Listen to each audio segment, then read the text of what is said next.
విజయవాడలో మున్సిపల్ కార్మికుల ఆందోళన ఉధృతమైంది. ఉద్యోగుల ధర్నా ఉద్రిక్తతకు దారితీసింది. పోలీసులు కార్మికుల మధ్య వాగ్వాదం చోటు చేసుకుంది. పలువురు సిబ్బందిని పోలీసులు అరెస్ట్ చేశారు. మరింత సమాచారం మా కరెస్పాండెంట్ హరీష్ అందిస్తారు. మున్సిపల్ కార్మికుల ఆందోళన ఉధృతమవుతుంది. 13 జిల్లాలకు సంబంధించినటువంటి మున్సిపల్ కార్మికులు తమ డిమాండ్ల పరిష్కారం కోరుతూ విజయవాడ చేరుకున్నారు. విజయవాడలో సీఎం క్యాంపు కార్యాలయం ముట్టడికి ప్రయత్నిస్తున్నటువంటి మున్సిపల్ కార్మికులు, అదేవిధంగా మున్సిపల్ కార్మికులకు అనుబంధంగా ఉన్నటువంటి రాజకీయ పార్టీలకు సంబంధించినటువంటి నేతలందరినీ కూడా పోలీసులు భారీగా అరెస్ట్ చేస్తున్నారు. మున్సిపల్ క్యాంప్ ఆఫీసు మున్సిపల్ ఆఫీసుకు సీఎం వస్తున్నటువంటి నేపథ్యంలో సీఎం పర్యటన కూడా ఈ రోజు విజయవాడలో ఉన్నటువంటి నేపథ్యంలో కార్మిక సంఘాలకు సంబంధించిన నాయకుల అరెస్ట్ ఉద్రిక్తత దారితీస్తుంది. చెప్పండి, ఈ రోజు చంద్రబాబు నాయుడు పోలీసులను అడ్డం పెట్టుకుని ఉద్యమాన్ని నడచాలని చూస్తున్నాడు.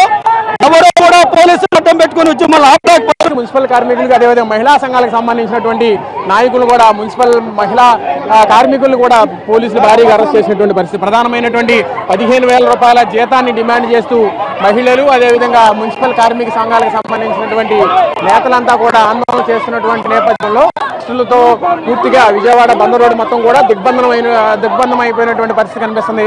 సీఎం పర్యటన ఓ పక్క సాగుతున్నటువంటి నేపథ్యంలో ఇటు కార్మిక సంఘాలు తలపెట్టినటువంటి ఆందోళన మాత్రం ఉద్రిక్తతకు దారితీసింది. అరెస్టులు చేస్తున్నటువంటి పరిస్థితి కనిపిస్తుంది.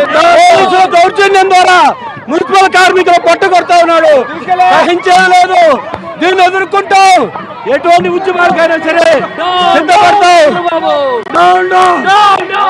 కార్మిక సంఘాలు తలపెట్టినటువంటి ఆందోళన పోలీసులు పూర్తి స్థాయిలో అడ్డుకున్నారు. దాదాపుగా 4,000 మంది పోలీసుల్ని ఉద్యమంలో భారీ స్థాయిలో కార్మికులకి పోలీసుల దాడిలో గాయపడినటువంటి పరిస్థితి కనిపిస్తుంది. చెప్పండి, ఏం జరిగింది?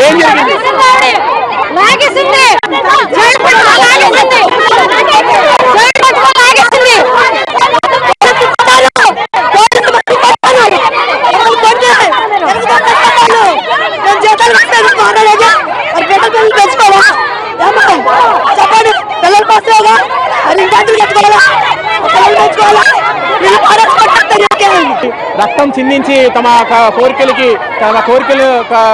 సాధించుకుంటామని చెప్పి కార్మిక సంఘాలు హెచ్చరిస్తున్నటువంటి నేపథ్యంలో ప్రస్తుతం మున్సిపల్ కార్మికులు తలపెట్టినటువంటి ఉద్యమం మాత్రం ఉద్రిక్తమైనటువంటి పరిస్థితులకు దారితీసింది. పోలీసులు మాత్రం భారీగా అడ్డుకుంటున్నటువంటి పరిస్థితి.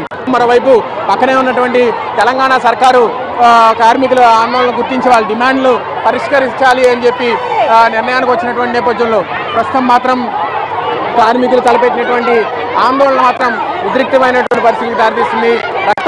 రక్తం చిందించి కార్మికులు ఉద్యమంలో పాల్గొంటున్నప్పటికీ కూడా వారి డిమాండ్లను మాత్రం పూర్తి స్థాయిలో పరిష్కరించడంలో విఫలమయ్యారన్నటువంటి ఆందోళన వ్యక్తమవుతున్నటువంటి పరిస్థితి కనిపిస్తుంది.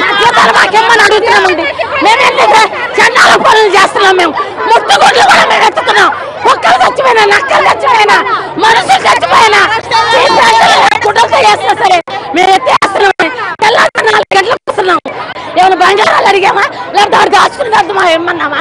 మేము కష్టపడే జీతం మాకు ఇవ్వండి చాలు. మా బిడ్డలు మీకు ఎంత రుణపడి ఉంటాం.